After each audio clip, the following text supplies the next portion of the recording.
Bildiğiniz tavuğun ayağı. İstersen ondan sipariş verebiliyorsun. Bu para ise tamamı $100. Bunu neden söyledim biliyor musunuz? Çünkü burası şeriatla yönetilen bir ülke. Kuala Lumpur kentindeki bu ve bunun gibi benzeri otel fiyatlarını burada görüyorsunuz. Ne kadar uygun değil mi? Avatar filmine ilham olan, konu olan ağaçlar bunlarmış. Buradan ilham almışlar saçları uzatarak insanlara bağladıkları ve dünyaca ünlü ayak kokan meyve. Sizler şu anda kışı yaşarken biz burada yazı yaşıyoruz. Vallahi çok güzel şehir yapmışlar. Buraya ailecek, eşinizle, sevgilinizle gelip tatil yapıp huzurla dolaşabilirsiniz. Kuala Lumpur'un %40'ı yeşil alanmış biliyor musunuz? Onların tanrılarıymış bunlar. Üçü de farklıymış. Hepsi sonunda aynı ama sadece görüntüleri farklı dedi. Ne diyoruz yine o zaman? Sizlere iyi seyirler. Bana da şahane bir Malezya gezisi olsun. Başlıyoruz. Türkiye'nin lider su arıtma markası Aura Sebilon Unique sunar.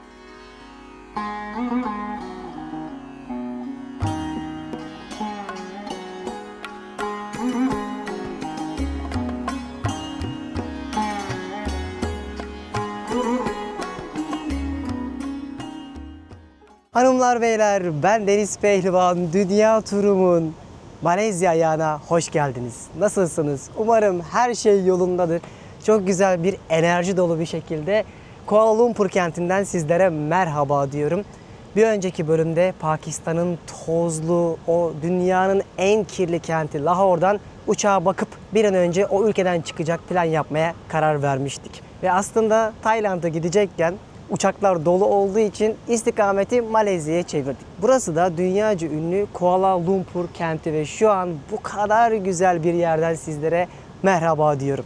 Daha önceden birçok kez Malezya'ya gelmiş Kuala Lumpur'u, Langkawi'yi, Penang Adası'nı sizlere göstermiştim. Ama Türkiye'de bence Malezya çok bilinmiyor ki bizden vize istemiyor ve gerçekten hala çok uygun rotalardan bir tanesi olduğunu düşünüyorum. Sizlere elimden geldiğince hem bu güzel ülkeyi hem bu güzel kenti anlatmak istiyorum.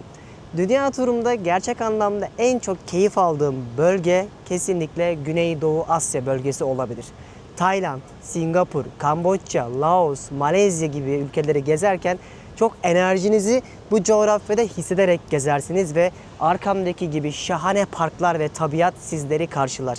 O yüzden bugünkü gezimizde hem sizlere Malezya'yı hem Güneydoğu Asya'sında rota oluşturacak şekilde planları, önerilerimi hem de bu güzel kenti Kuala Lumpur'u sabahtan akşama kadar birlikte gezeceğiz.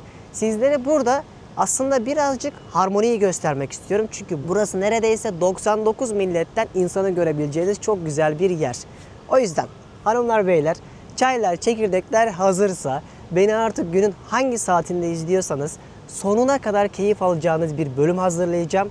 Ve muhtemelen Malezya'dan da 3-4 farklı bölümler planlayacağım ve sizlere anlatmak istiyorum. Çünkü detaylıca bu yolculuğumu ve bu güzel ülkeyi. O yüzden keyif alacağınızı da düşünüyorum. Ne diyoruz yine o zaman? Sizlere iyi seyirler, bana da şahane bir Malezya gezisi olsun. Başlıyoruz.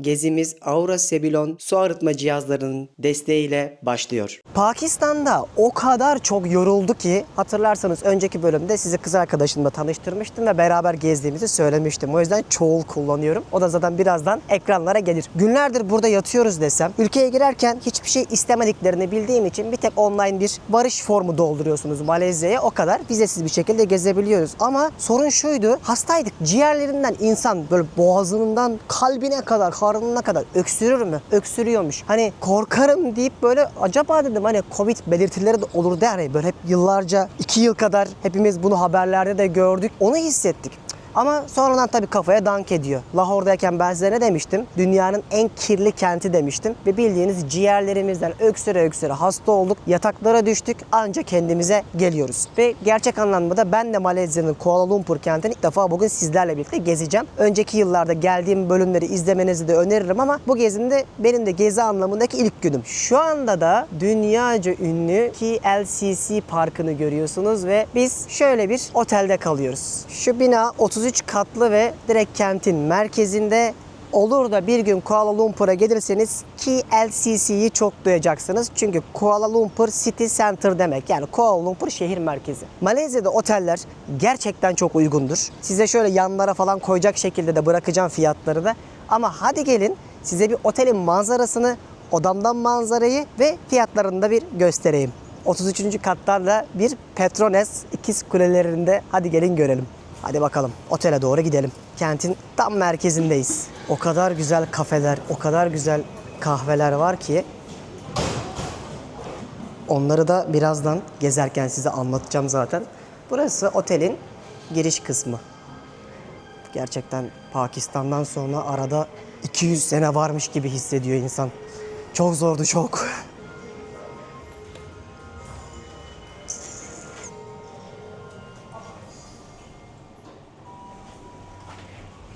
Ve işte bakın otelin çatı katından manzaramız bu şekildeydi. Merhaba Burçin Hanım. Nasılsınız? Beğendin mi Malezya'yı? Güzel mi Kuala Lumpur? Pakistan'dan sonra evet. Çok güzel değil mi ama genel olarak? Yani şehrin tasarımı nasıl, böyle kentin ortasındaki parklar, güvenlik. Şu an daha uyanamadım. Daha daha kendine gelemedin değil mi? Evet. Ama- Ama manzara müthiş. Sen diyorsun ki park, ben diyorum Manzara. manzara. Ama gerçekten kaldığımız otelin çatısını da bir göstereyim demiştim ya, gelin. Burası havuz kısmı. Böyle devasa bir havuz yapmışlar. Olimpik havuz gibi, yaklaşık 30 metre falan. Şimdi burada da çekimler sıkıntılı olabiliyor. O yüzden böyle insanları ya da mekanları bangır bangır çekemem. Baştan yine söyleyeyim. Ama elimden geldikçe anlatmaya çalışacağım. Burası restoran bar kısmı otelin yine ve görüyor musunuz? İstediğiniz alkol var. Bunu neden söyledim biliyor musunuz? Çünkü burası şeriatla yönetilen bir ülke. İlerleyen dakikalarda anlatacağım. Neden buna şaşırdığımı daha iyi anlayacaksınız. Ve arka taraftan baktığınızda da Kuala Lumpur'un diğer manzarasını görüyorsunuz. Böyle devasa dikey mimarinin olduğu, finans merkezleri, otellerin olduğu bir bölgedeyiz, şehrin merkezinde. Sizler şu anda kışı yaşarken biz burada yazı yaşıyoruz. Ekvatora oldukça yakın bir konumda olan bu ülkenin neredeyse hiç kışı olmuyor. 12 ay boyunca yazı görebileceğiniz, hava sıcaklığı anlamında söylüyorum, Malezya'nın tam kalbindeki Kuala Lumpur kentindeki bu ve bunun gibi benzeri otel fiyatlarını burada görüyorsunuz. Ne kadar uygun değil mi? Yani burası 5 yıldızlı bir otel. İsterseniz apartmanda tutabiliyorsunuz 1500 TL'lere falan. Gerçekten Türkler için bence hala çok uygun yerlerden bir tanesi. En güzel dönemleri de genellikle Ocak'la Mart arası olarak biliniyor. Tabii bize göre tam ters mevsim yaşandığı için Türklerin de en çok tercih ettiği dönemler ya da turizmin en çok olduğu zamanlar bu zamanlar oluyor. Birçok gezginin, seyahat otoritelerinin, dijital göçebelerin uğrak noktalarından bir tanesidir burası. Çünkü Kuala Lumpur aynı zamanda havalimanlarında beşiklerinden bir tanesidir. Birçok yere aktarma yapacaksanız Güneydoğu Asya'da ve Asya'da burayı kullanmak çok yaygındır. Ve aynı zamanda da bütçe dostu bir ülke olduğu için hem zenginler, hem orta bütçeliler, hem düşük bütçeliler, kısacası herkes kendinden bir parça bulabilir. Artık sabahın ilk ışıklarında size bu ülkeyi anlatmaya başlarken tabii ki acıktığımı da fark ettim. Otele de anlattığıma göre ki ben bunların hepsini açıklamaya bırakırım. Oradan bakın siz de. Kuala Lumpur'da nerede merkezde kalırsınız, en ucuz hangi oteller var, hepsini böyle sıralı bir playlist olarak bırakacağım. Bir gün olur da Malezya'ya gelirseniz oradan bakıp ona göre plan yaparsınız. Bir kahvaltı yapalım hadi gelin. Harika yerler var. Birazdan ne demek istediğimi anlayacaksınız. Yemek yemeye gidiyoruz. Güzel bir kahvaltıyla güne başlayalım. Bir yandan o kadar açım ki şekerim düştü ama bir yandan da anlatamadan duramayacağım. 9 milyon kişi yaşıyor burada. Ülkenin en turistik yerindeyiz. Kentin merkezindeyiz. Böyle bir yeşil olabilir mi ya? Burçin gel gösterir misin Allah aşkına? Bunu nasıl korudunuz? Yani şu arkadaki binanın zerafetine bakar mısınız? Böyle sanki orman bir şekilde binayı kaplayıp gitmiş ve bunun bir dünya örneğini görüyorsunuz. Sanki bir metropol değil de park geziyormuşsun gibi ya. O yüzden hani Singapur'un daha büyük hali aslında Kuala Lumpur ve bence çoğumuz Kuala Lumpur'u tam olarak bilmiyoruz. Şu manzarayı inşallah akşama kadar birçok kez göreceğiz. Yemek yemeye gidiyoruz. Sizi önce normalde Petronas ikiz kulelerine götürecektim. Ama şurada çok güzel bir kafe var. Orada bir kahvaltı yapalım. Sonra kulelere gideriz. Kaldırım. Burası da Kuala Lumpur'daki sıradan bir kaldırım. Bakın şimdi üst geçitten bir manzara dikkatimi çekti. Lütfen şuraya bir bakar mısınız? Allah aşkına yorumu siz yapın. Bir tane çöp yok. Harika bir nizam, harika bir düzen. Ve aradaki devasa ağaçlar. Adamlar yapmış ya diyorsunuz. Ama en ilginci nasıl korumuşlar. Nasıl koruyacaklar? Tabii ki cezalar ve eğitimle. Önce ceza kesmişler, sonra eğitmişler. Singapur videolarımı izlemişseniz orada Malezya'yı gömmüştük. Niye? Çünkü Singapur sen gelişmemişsin, ben gelişmek istiyorum deyip Malezya'dan ayrılan bir ülkeyken, ki hepsi İngilizlerin aslında etkisinde olan yerler buraların. Sonra Kuala Lumpur'da hiç eksik kalmıyor. Bakmayın bu kadar lükse, ihtişama. Burada yoksulluk da aslında yerine ve eyaletine göre ciddi safhada olabiliyor. Ama bu kadar güzel bir kenti de yasaklar ve eğitim sayesinde bugünlere taşımayı başarmışlar. Günümüzde de finans ve turizmin beşiği olarak biliniyor Kuala Lumpur. Şu anda aslında bir üst geçitten geçip alışveriş merkezinin içine geldik, biliyor musunuz? Hiç hissettiniz mi mesela? Onu bile çok iyi planlamışlar. Farkına varmadan direkt sizi alışveriş merkezine sokuyorlar. Burada da Pavilion Square diye bir yere geldik. Çok güzel burada restoranlar var, mekanlar var. Gidip şimdi güzel bir kahvaltımızı yapalım. Şu mekanın tatlılığına bak mesela. Şu Paris Baguette dedikleri restoranda güzel böyle sandviçler yapılıyor. Gelmişken buradan da yemenizi öneririm. Çünkü Asya ülkelerinde kahvaltı kültürü yok. Zeytin peyniri bırakın. Bizdeki o damak tadımıza uygun ekmek bulamazsanız baget diye aratın. Böyle kafelerde, restoranlarda bize yakın yemekler, lezzetler bulabilirsiniz. Bu videoda da Asya'ya gelecekler için ya orada yiyecek bir şey yok diyenlere özellikle güzel bir gezi önerisi vermiş olayım. O yüzden bulduğunuz yerde şu ekmekle baget yapıştırın dostlar. Asla aç kalmazsınız. Az önceki mekanı o kadar övdüm ama düşünün ellerinde sandviç kalmamış. O yüzden Pao'la geldik. Bu da çok iyi bir zincirdir. Bulduğunuz yerde burada da sandviç yiyebilirsiniz. Birazdan sandviçlerimiz gelince size nasıl bir şey geldiğini gösteririm. Ama önce her ülkede yaptığımız gibi ülkenin paralarına bir bakalım. Şimdi bu ülkede Malezya ringgiti kullanıyor. 1 dolar da yaklaşık olarak 4 ringgit ederinde. TL her sene değişiyor biliyorsunuz. O yüzden onda biri gibi düşünebilirsiniz TL karşılığını. Şu kağıt olarak en küçük paraları ve sadece bir bizim 10 liramız gibi düşünün. Şöyle 5'leri var yeşil renkte. Şöyle 10'ları var. Bizim 100 liramıza geliyorlar ve bütün paraların arkasında hayvan resimleri var. Hayvan motifleri var. Şu ise şu ana kadarki en büyük elimde tuttuğum paraları oldu. 50 Malezya ringgiti, yani yaklaşık olarak 500 TL. Şu parayla gayet güzel yemek yer içersiniz akşam. Aklınızda bulunsun. Bu para ise tamamı 100 dolar. Yani 100 dolar verdiğinizde bu kadar para veriyorlar bu ülkede. Kredi kartı her yerde geçtiği için nakde çok ihtiyacınız olmuyor. Sadece belli başlı yerlerde kullanıyorsunuz. Siparişimizi verdik, yemeğimizi bekliyoruz. Şöyle güzel ekmekli sandviçler söyledik. Of mis. Bunun da fiyatı yaklaşık 25-30 ringgit oluyor arkadaşlar. Ki düşünün yani burası en pahalı yeri olmasına rağmen. Şimdi bunu yeriz, enerjiyi alırız. Sonra Kuala Lumpur bizi bekler. Afiyet olsun. Yemeğimizi yediysek artık gezimize başlayalım. 36-37 milyon kişinin yaşadığı bu ülke, başkenti Kuala Lumpur'un metropol nüfusu ise 9 milyon. Ama bu kente yılda 20 milyondan fazla turist geliyor.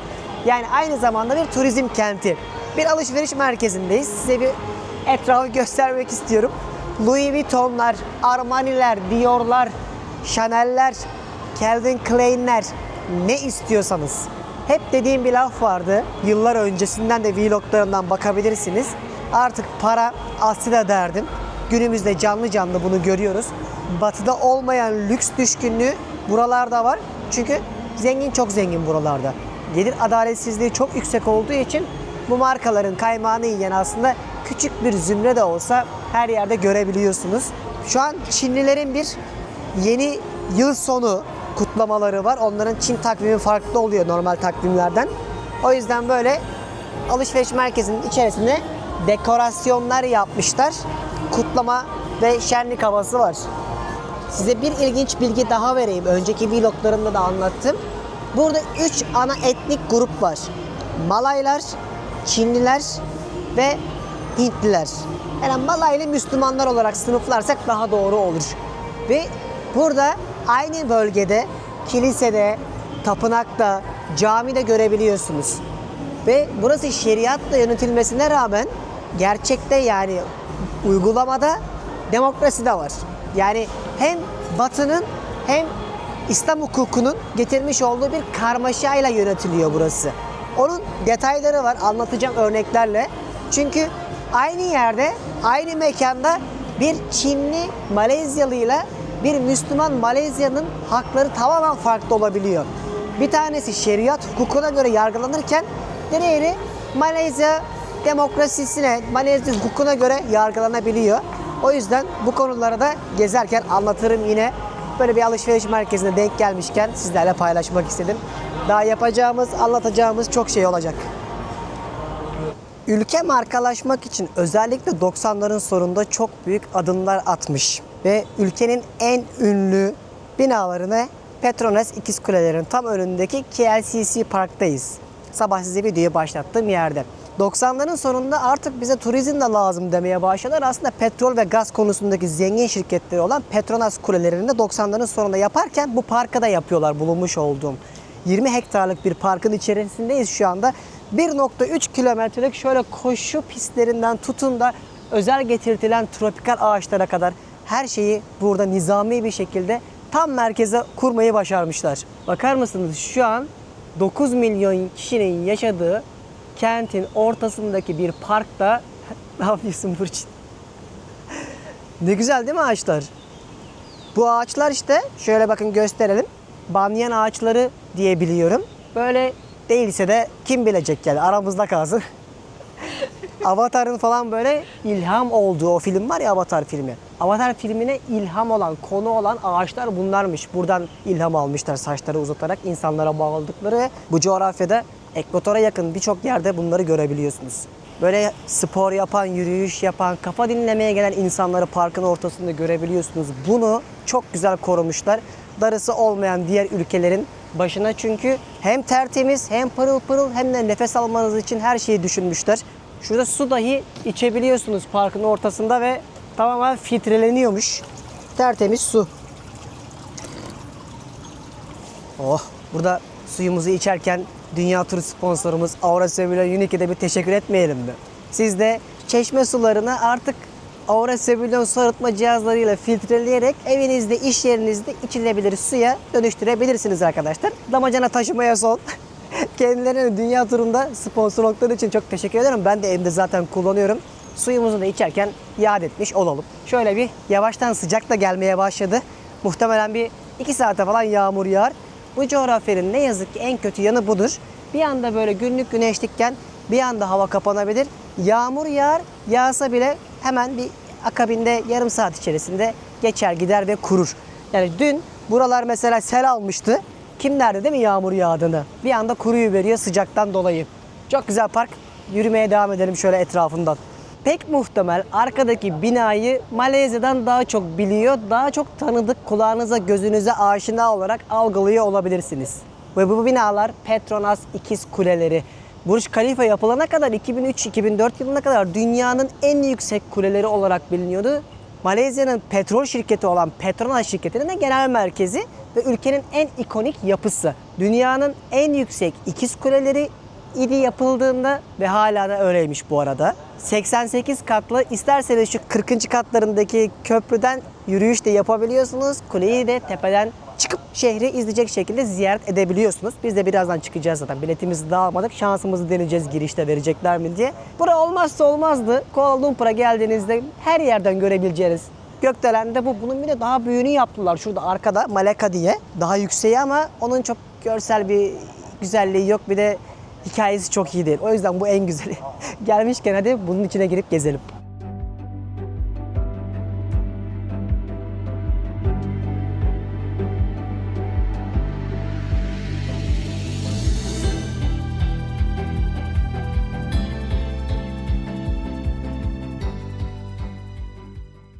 Vallahi çok güzel şehir yapmışlar. Buraya ailecek, eşinizle, sevgilinizle gelip tatil yapıp huzurla dolaşabilirsiniz. Özellikle kaldırımlar, parklar çok iyi. Çocuğumuzu alalım böyle rahat bir yerde, tropikal bir yerde gezerken zorlanmayalım diyorsanız ailelere de öneririm. Aklınızda bulunsun.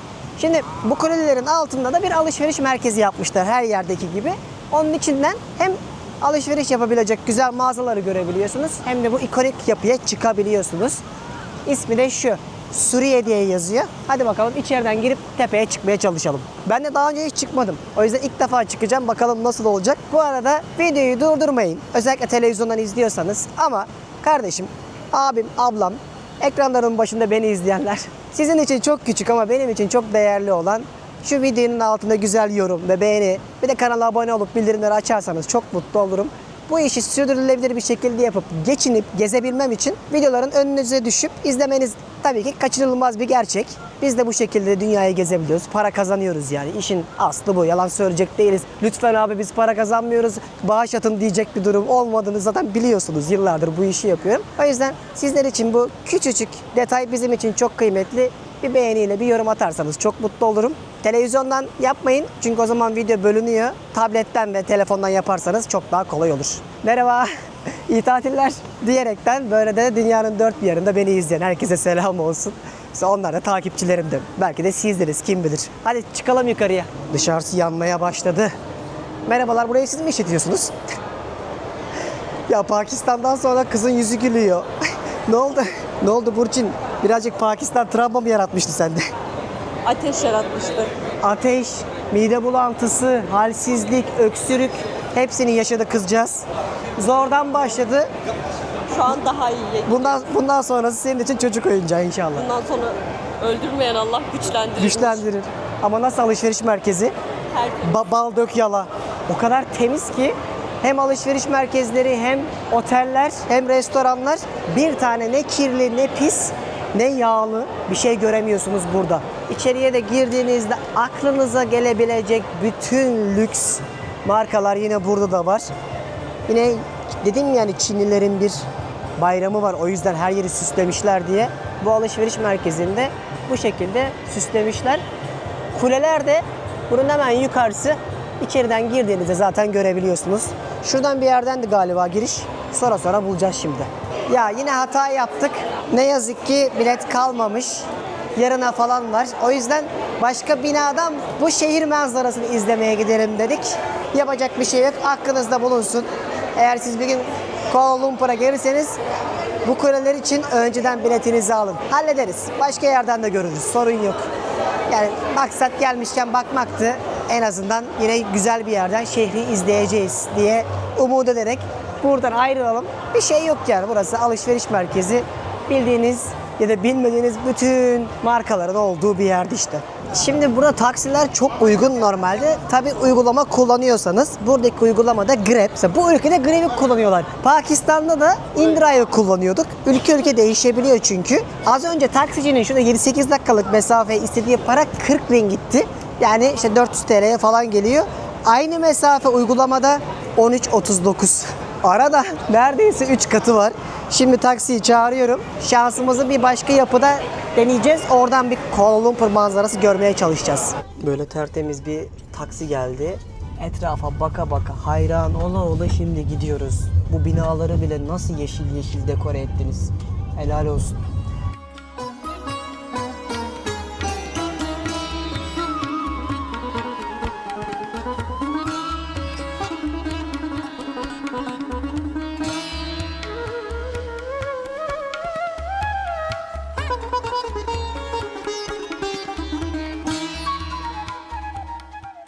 Merdeka özgürlük demek Malayca'da ve burası dünyanın en yüksek ikinci binası. Merdeka 118 denmesinin sebebi de 118 katlı olması. Burj Khalifa'dan sonra ikinci bina olarak biliniyor. Buradan da 2023 yılında yapıldığı için ben daha önceden hiç görmemiştim dedim ya, girmemiştim de hatta. Çünkü yeni yapılan bir bina ve buradan Kuala Lumpur manzarası çok güzel görünüyormuş. Ama gözetleme noktası, izleme noktası şu an bakımdaymış. İçeride dediler otel var, otele kaçak girmeye çalış dediler. Şansımızı öyle deneyeceğiz. Yani şaşırmıyorum. Bizim işimizde hep böyle bir aksilikler, plana uymayan şeyler olabilir. Bir şekilde halledeceğiz. Durun bakalım. Şu an öyle bir yere geldik ki Park Hayat diye otelin girişi anlatamam size. Lüksten başımız döndü. Bende bir görüntü gitti bir ara. Resmen bizi otelde kalıyor sandılar. Biz de rol yaptık. 75. kata çıkacağız şimdi. Hıza bak, kulaklarım tıkandı. Çinlilerle beraber 75. kattan izleyeceğiz. Geldik bakalım. Çekim için uygun koşulları sağlayınca başlayacağım. Hemen çat diye çekmeyelim. Böyle bir manzara varmış yukarıdan. ki daha 70. kattayız. Burası 118. kata kadar gidiyor. Aslında etraf komple yemyeşil dağlarla çevrili. Az önce videoyu şurada başlatmıştım. Petronas X kulelerinin olduğu yer şehir merkezi diye geçiyor. Şu da ünlü bir kuleleri. Radyo kulesi gibi düşünebilirsiniz. Tepesi dönüyor ve restoran var ama oradan çıkıp göstermek istemedik. Şu açıdan görelim diye. Ama bu otelde felaket bir şey çıktı gerçekten. Şu restoran kısmı kullanılıyor mu dışarıdan gelenlere bilmiyorum. Gelmişken deneyelim. Her işte bir hayırı vardır derler ya. Bence bu manzara fantastikti. İnanılmaz. Birazdan Yağmur'un da zaten eli kulağında 360 derece buradan şehrin manzarasını izleyebiliyorsunuz. Bakın ne kadar yüksekteyiz şu an.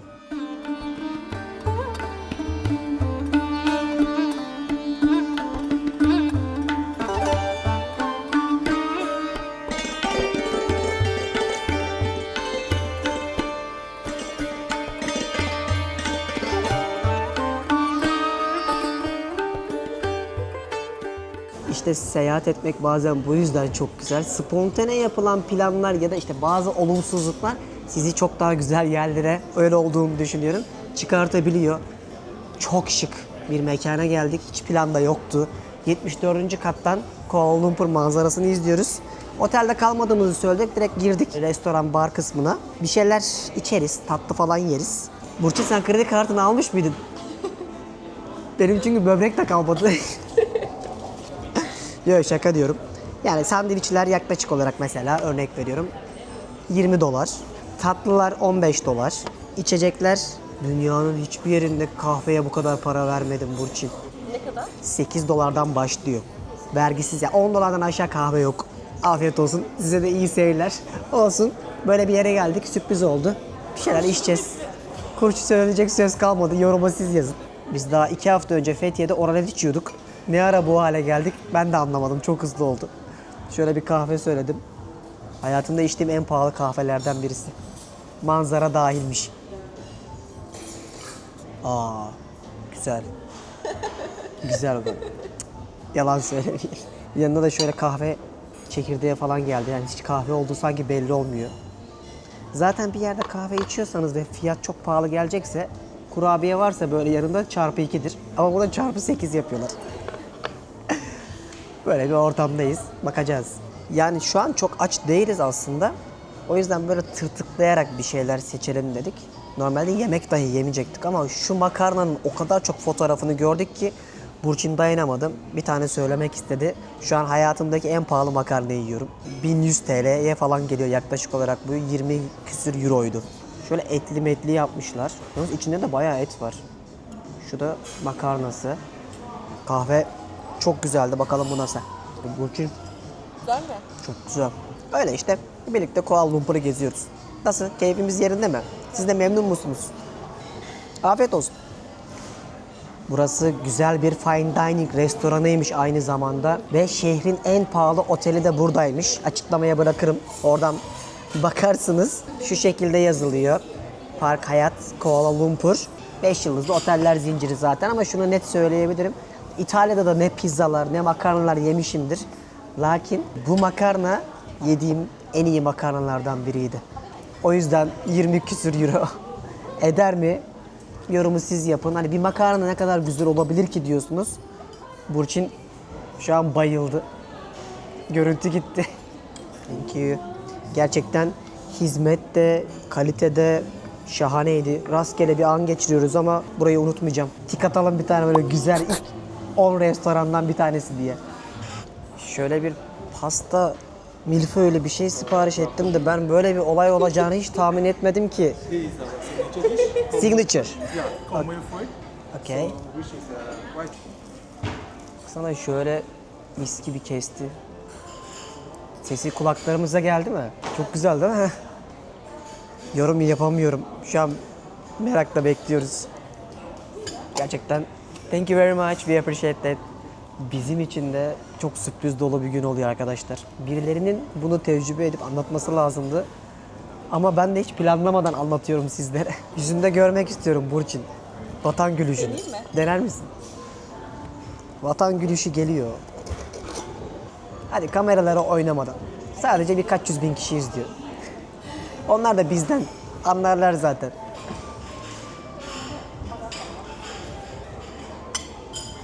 Evet sendeyiz. Kız bildiği dili unuttu. Ya çok mükemmel değil bence. Değil mi? Fazla Şov gösterişli, mu fazla? şov Ver fazla. bakayım bana da. Bir de ben deneyeyim bakalım. Ya güzel. Evet. Bence de şov. Makarna daha şaşırtıcıydı. Kesinlikle Afiyet makarna. olsun ya. Yine de.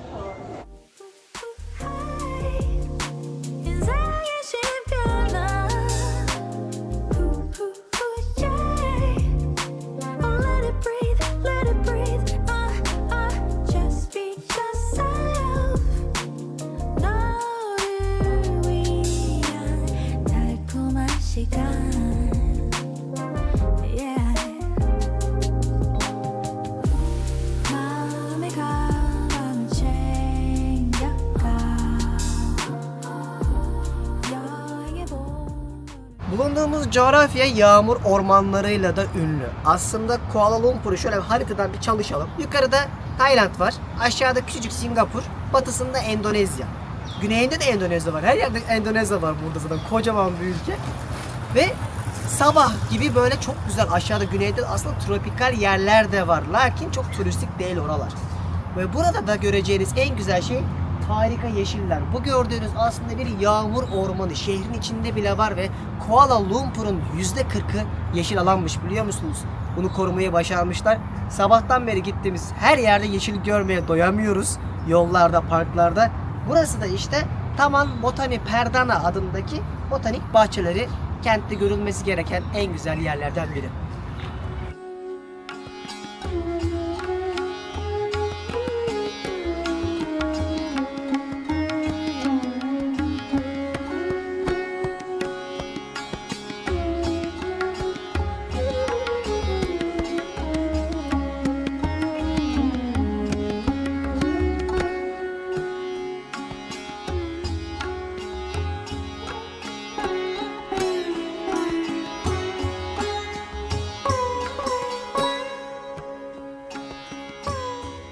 O kadar güzel park ki yani böyle saatlerce gezseniz sıkılmazsınız.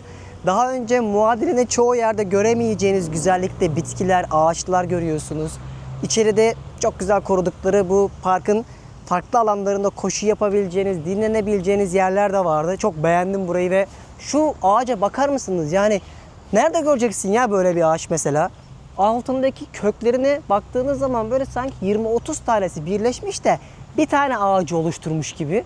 Böyle tropikal yağmur ormanları ambiyansının olduğu çok güzel ormanlarda görüyorsunuz bu dev metropolde. Ve bakın hemen dışarısı gökdelenler. Bunu harika korumuşlar. Darısı kime? Olmayan ülkelerin başına. Şimdi başka mahallelere doğru gidiyoruz. Akşamüstü birazcık daha serinlemeye başlar hava. Buranın meşhur Çin ve Hint mahalleleri var. Oralara da tabii ki gelmişken gezeceğiz. Muhtemelen buradan birkaç bölüm daha hazırlarım sizlere. Çünkü daha anlatacağım bir dünya detay vardı. Ama dedim ki hani farklı ne var internette birazcık böyle araştırayım. Kuala Lumpur gezisi yazdığımda yine benim de web sitemin yazıları geliyor birhayalimpeşin.com'un. Onun da bağlantısını açıklamaya bırakırım. Buraya gelirken böyle bir benim blogumdaki yazılarımdan da biraz faydalanabilirsiniz. Daha böyle rahat ve geniş kapsamlı plan yaparsınız. Şu alt geçitten karşıya doğru geçip Hint mahallesine doğru yürüyeceğiz şimdi. Malezya'nın nüfusunun %60'ından fazlası Müslüman. Geriye kalanların büyük bir çoğunluğunu Çinliler ve biraz da Hintliler oluşturuyor. Buraya kadar gelmişken sadece Malay halkı olan o Müslümanların yaşamlarını göstermek eksik kalırdı. Harmoninin parçaları. Şimdi o yüzden Hint mahallesine geldik. Burası Little India dedikleri bir bölge. Hindistan'dan vakti zamanında gelen köklerinin, dedelerinin kültürlerini devam ettiren Hindular bu mahallede yaşıyor. Böyle küçük küçük mabetleri de var. Yemekleri yaptıkları mekanlar da var. Mahalleleri de var. Hepsini göreceğiz sırasıyla. Daha şimdi geldik. Bir yarım saattir falan yürüyoruz. Şu gökdelenlerin altından geçe geçe biraz da burayı keşfedelim dedim. Dayım bana baktı zaten gel. Hi, how are you? Street food of India. Hint mutfağından abim bındesini takmış alnına. Onların kutsal şeyidir. İki kaşının arasına koyarlar. Böyle Hint yemekleri yapıyorlar. Her şey bir anda Hindistan oldu. Yani yine Hindistan'ın o sokaklarını biliyorsunuz dostlar. O kadar temiz ki şu an burası. Şok içindeyim. Burada Hint yemeği yapıyor. Hamurdan yine. Çok severler hamur işini onlar da ki buradaki yağ da biraz motor yağı gibiydi. Bakın size söylediğim şey hemen bir yanda da böyle bir katedral görebiliyorsun ve yukarıda da yazmış gelin ve kutsanın diye. Bunun mesela arkasında bir tapınak var görünüyor. Belki tapınak kompleksidir. İçinde de olabilir, böyle yan yana koymuşlardır. Etrafından dolaşmaya çalışıyoruz şu anda ama bu kadar böyle aslında Malezya'daki dinler dip dibe bu şekilde insanlar birbirlerine saygı göstererek yaşıyorlar. Bunu geçen seneki videolarımda da anlatmıştım. 2 sene önceki pardon. Onları da mutlaka izleyin. Ben Malezya ve Güneydoğu Asya videolarımı playlist olarak açıklamaya koyarım. Oradan bakarsanız çok rehber olur. Bu videoda daha önceden pek yapmadığımız şeyleri yapıyoruz. O yüzden hani ikisini birden izlemiş olursanız güzel bir Kuala Lumpur ve Malezya gezisi yaparsınız. Şimdi bakın şurada hemen 50 metre ileride bir tapınak gördük ki bunların çok büyük bir tapınakları var. Ben size sonraki bölümde göstereceğim orayı. Çok önemli bir yerdir Hindular için. Mesela bu muhtemelen şu abinin bir kitabıdır. Örnek veriyorum, öğretileridir. Ve belki de onun adına yapılmış bir tapınak bile olabilir. Şaşırmam yani. Böyle direkt dışarıdan girerken sizi çiçeklerle karşılıyorlar. Böyle mumları var, adakları var. Bunları adaklarını da koyarlar. Şu şekilde. Buraya adıyorlar inandıkları tanrılara. Buraya da bağışınızı atıyorsunuz. Bu şekilde. This Baba, Shirdi Sai Baba. This Kriya Babaji. This? And then this one Bhagwan Satya Sai Baba. the look like is different. Different. Okay, I see. Thank you. Onların tanrılarıymış bunlar. Üçü de farklıymış. Dedi ki hepsi sonunda aynı ama sadece görüntüleri farklı dedi. Allah kabul etsin, ne diyeyim yani. Milyarlarca buna inanan insan var sonuçta. Şimdi Burçin ilk defa böyle bir farklı inancın olduğu yer gördü ve şaşırdı. Onların inançlarında bir inandıkları tanrının, yaratıcılarının farklı görüntüleri olabilir.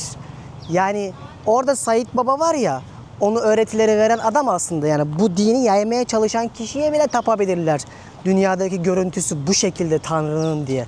Hatta ben size Hindistan'da bunları anlattım. O videolarımı izleyin. Ya maymuna tapıyorlar. Ya da beyaz fareleri gördükleri zaman çıldırıyorlar. Fare tapınakları var. O yüzden onların inançlarında herhangi bir varlık onların inandıkları Tanrı'nın silüetinde olabiliyor. Bu şekilde bir din Hinduizm çok çılgındır ve tanrılar tanrılarla evlenebilir, çocukları olabilir, abi kardeşi öldürebilir. Yani kaybolursunuz. Yüz binlerce tanrı var çünkü. O yüzden burada da mesela bu şekilde kendi inandıkları dinin küçük bir dini mabedini yapmışlar. Ya bakar mısınız, 50 metre ileride de şöyle bir Budist tapınağı var. Şu şekilde. Ama buna giriliyor mu bilmiyorum. Yani köklerinde zaten benzer dinler, hem Budist hem Hindu olan insanlar da vardı. Onları da anlatmıştım size. Ama aslında bambaşka inançlar. Karışıyor. Bir yerden sonra karışıyor, sonra yeniden birleşiyorlar. Yani ilginç olan şey, aynı mahallede bu kadar yakın farklı dini inançları olan insanların dini mabetlerinin dip dibe olması. Bunu çok iyi sağlamışlar Malezya'da, helal olsun. Gayet herkes buna adapte olup birbirine saygı duymayı da öğrenmiş. Bunu birçok kez de önceden sizlere anlatmıştım. Canlı canlı da kanıtı oldu. Şu anda da onların bir Budist tapınağının içindeyiz. Bu şekilde onlar da adaklarını adayıp burada portakaldır, elmadır koymuşlar, mumlarını yakmışlar, çiçeklerini koymuşlar ve Buda'da heykellerini görerek ibadetlerini ediyorlar. Malezya'daki farklı farklı dinler.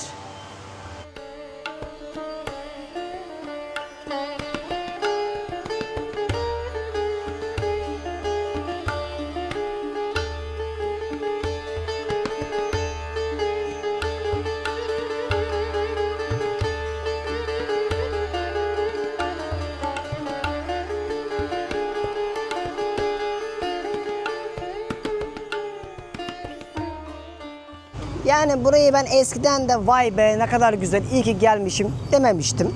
Şimdi videosunu çekmemişim o zamanlar. Bir kere de size videoda göstereyim dedim. Yine gerek yok.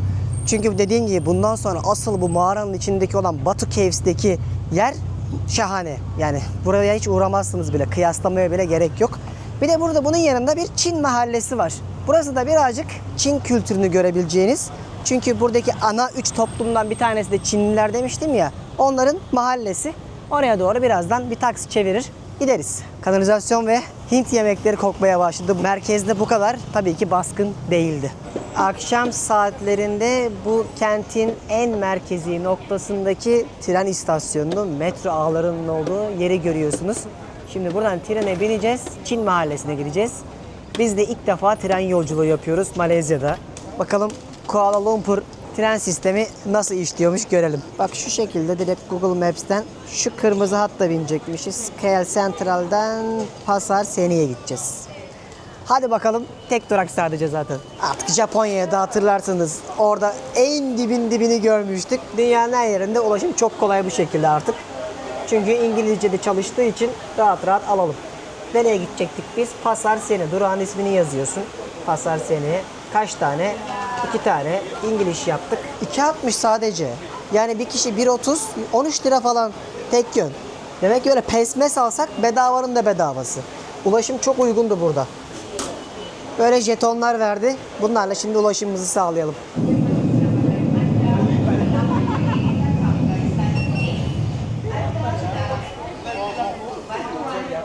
Geldi. Buradaki trenler insansız oluyor ve Asya'daki ilk insansız trenlerin aktif çalıştığı şehirlerden biriymiş de biz buna nasıl bineceğiz? Hayda. İş çıkışı saati bir de. Bakalım. Deneyeceğiz şansımızı. Allah Allah Allah Allah. Buna binemeyiz bence. İnebilecek İnecek miyiz? miyiz? Evet. Ha gayret. Bir şekilde geldik. Hindistan mısın mübarek? Herkes o kadar saygılı ki yani ona rağmen, şu kalabalığa rağmen ne bir gürültü patırtı var, ne bir yol vermeme, tartışma vesaire. Çok güzel insanların birbirine karşı düzeni var arkadaşlar. 4 gündür buradayız biz aslında. Bu insanlardan bir kötülük, bir tartışma, bir kavga vesaire görmedim. Zaten toplum içinde bağırma, kavga etmek de yasak. Buranın bir de yasakları var. Videonun sonuna doğru o kısmı da size hem ülkeyi anlatıp hem de o yasaklara değinerek bir kapanışı yaparken özet geçerim. En merkezi yerlerinden bir tanesi de burası. Geldik, Çin Mahallesi'ndeyiz. Öyle. Yorulduk ya, sabah kaçtan beri video çekiyoruz? 9-10. Hatırlamıyorum belki. Gerçekten var ya 8 saattir falan, kim bilir siz bu videoyu kaç dakikada izleyeceksiniz. Hala bir beğeni, bir yorum yapmadıysan günahı da vebarı da sevabı da senin olsun. Hadi kamera testi yapalım. Bakalım çalınacakmış. Bir de çalınıyormuş. 10 saatlik emek gider ha Burçin. Sen arkada bir yerde köşede bekle. Böyle bir yerde diyecek. Saçmalıyoruz artık. Beyin gitti bizim. Böyle rengarenk, daha çok 2 katlı binaları görebileceğiniz bir mahalle kurmuşlar. Burada hatırlarsınız sabah saatlerinde size gösterdiğim dünyanın en yüksek 2. binası hemen yan tarafında bulunuyor. Şurası da pazarın giriş kısmı, zaten yazıyor. Buradan şimdi çarşıları, pazarlarını dolaşalım. Her şey Çin oldu. Böyle tatlı, tuzlu, ekşi falan çok bunlar karıştırarak yemeyi severler ve kesinlikle bizim de damak tadımıza yemekleri uygun değildir.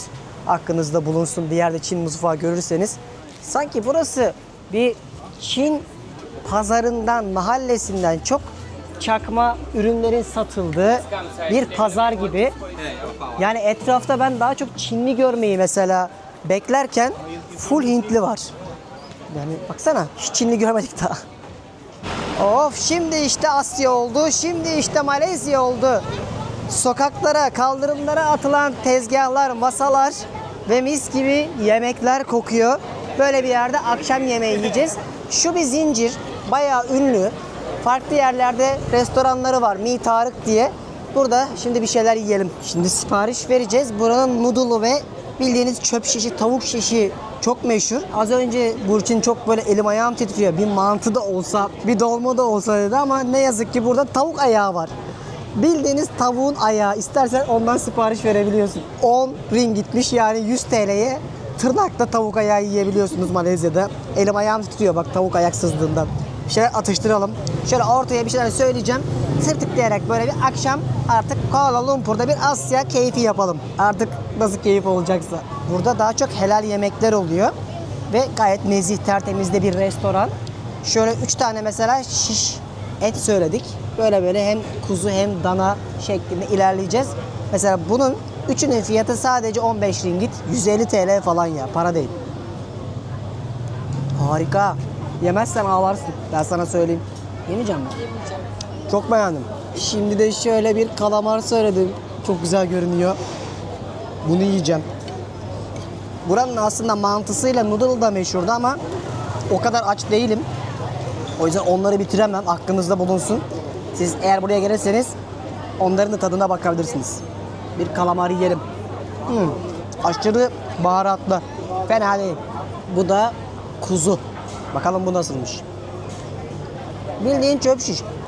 Daha yağlı tabi. Sanki dana daha iyiydi. Yine de güzel. Felaket acı ama. Afiyet olsun.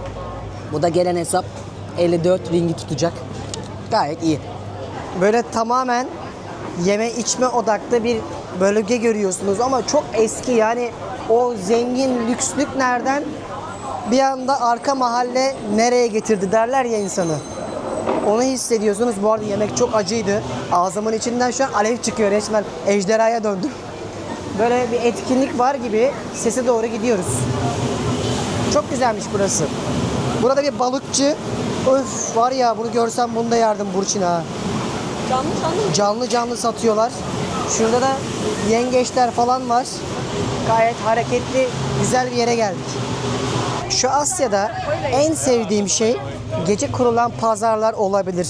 Yani diğer birçok yerde bulamayacağınız renk cümbüşü, tezgahlar, yemekler, kokular, tatlı ve bitmek bilmeyen bir ambiyansı oluyor.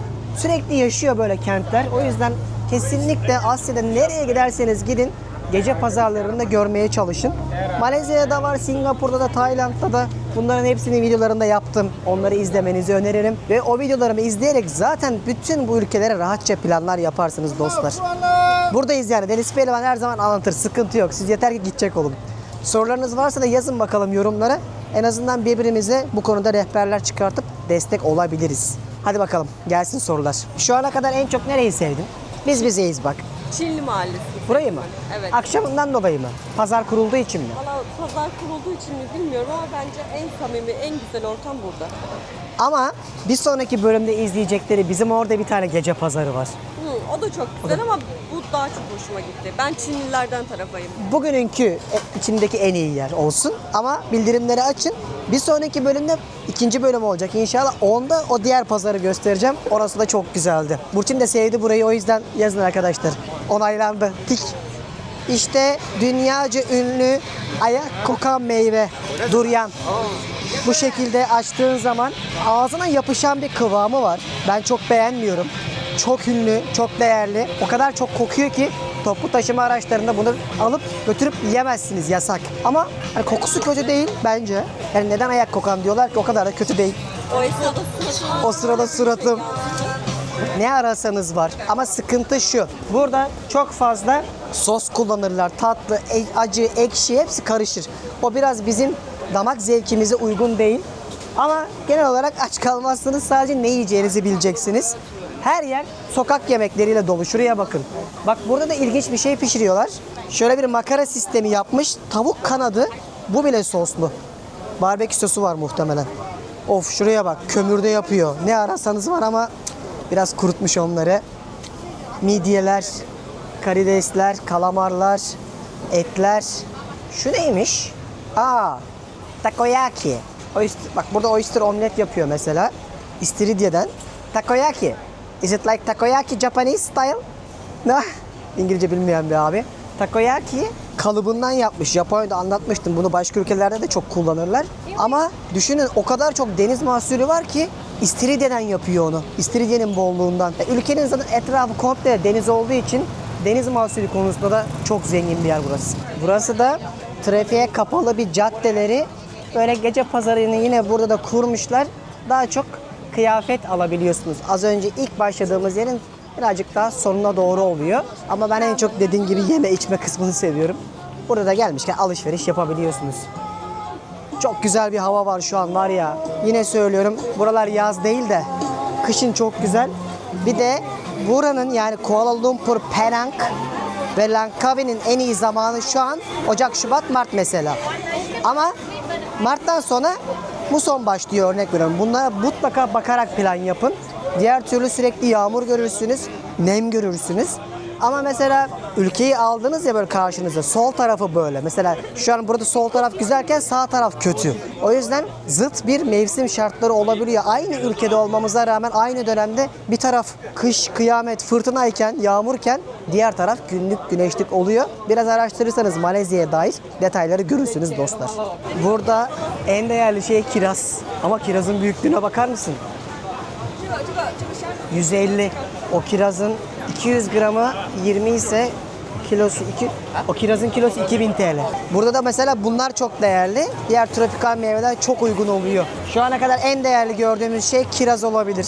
Ve güzel bir günün ardından sizlerle artık Malezya'nın kapanışını yapabiliriz. Bumiputra olarak bilinen Malezya'nın Müslüman kesimi ve daha çok yönetiminde söz sahibi olan insanlardan tutun da işte Çinlilerin daha çok parayı yönettikleri, Hintlilerin de emeklerini vererek bu ülkeye katma değer sağlamaya çalıştıklarını önceki videolarda sizlere anlatmıştım. Yıllarca İngiltere sömürgesinde olan bu coğrafyada özellikle Malacca Boğazı'ndan da çok büyük bir zenginlik elde eden bu coğrafyada ki bildiğim kadarıyla dünya deniz ticaretinin %25'i ve yaklaşık yılda 90 bin gemi geçiyor bu hattan. Asya-Avrupa bağlantısı konusunda çok zengin bir değere sahip. Bu şekilde yönetilen ve zengin olmuş bir ülke. Pek tabii ki sizlere şu ana kadar göstermiş olduğum Kuala Lumpur Malezya'nın gerçek yüzü değil. Videonun ta en başında da size anlattığım şey neydi?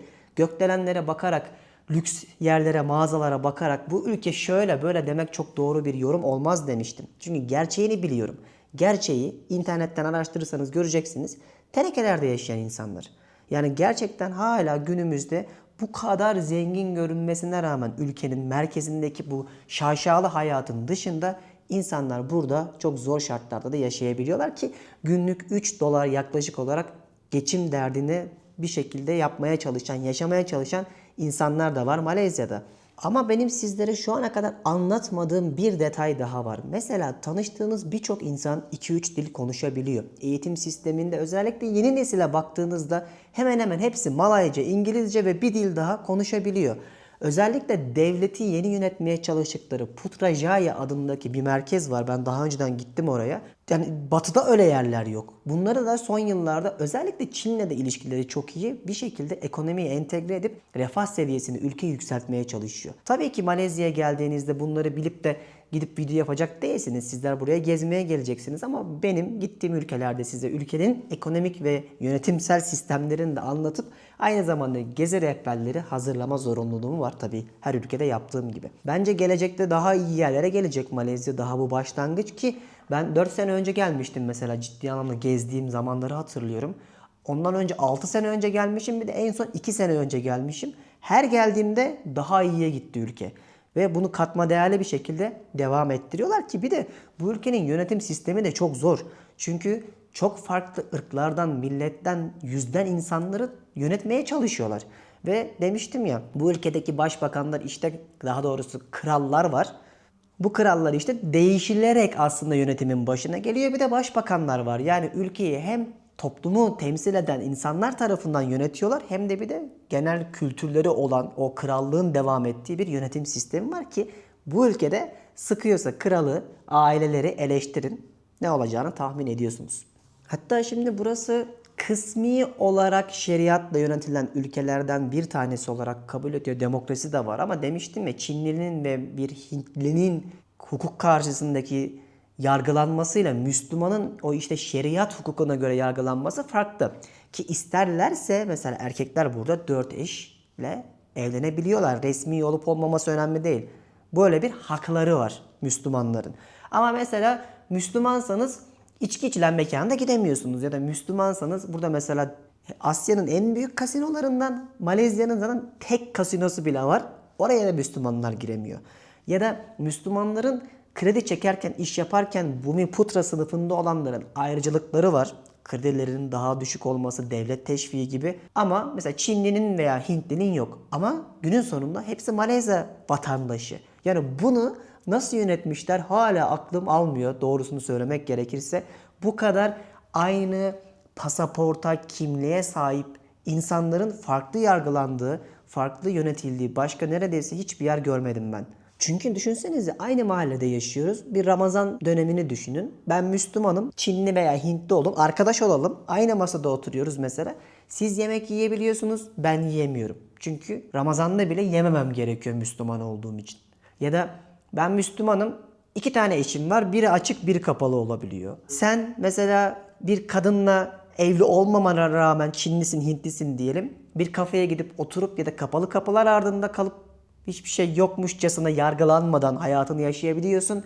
Ama ben Müslümansam ve evli olmadığım birisiyle kapalı kapılar ardında yakalanırsam yargılanıyorum. Yani böyle nereden baksanız farklılığın olduğu bir yönetimsel karmaşanın da bence hakim olduğu bir yer Malezya. Hanımlar beyler, videonun sonuna geldik. Bir sonraki bölümde sizlere çok daha kapsamlı bir şekilde hem bildiklerimi hem gezi rehberlerimi hem de gözlemlerimi tabii ki anlatırım. O yüzden şu ana kadar dünya turumda bu Malezya'ya dair anlattıklarımı ve gösterdiklerimi beğenmişseniz yine beni destekleyebileceğiniz en kıymetli şey olan yorumlarınızı ve beğeninizi eksik etmezseniz çok sevinirim. Daha anlatacağımız çok şey var. Benim de ilk bölümüm bu burada. O yüzden dersime de çalıştıkça, gözlemlerim arttıkça sizlere bunları aktarırım. Çok güzel adalara ve dağlara da götüreceğim sizi. Eğer ki imkan olursa daha önce gidilmemiş, çok az YouTube Türkçe içerik üreticisinin gittiği yerleri de sizlere anlatmayı planlıyorum. İzlediğiniz için teşekkürler. Bir sonraki bölümde kaldığımız yerden devam ederiz. Hoşçakalın. Bay bay. Türkiye'nin lider su arıtma markası Aura Sebilon Unique sundu.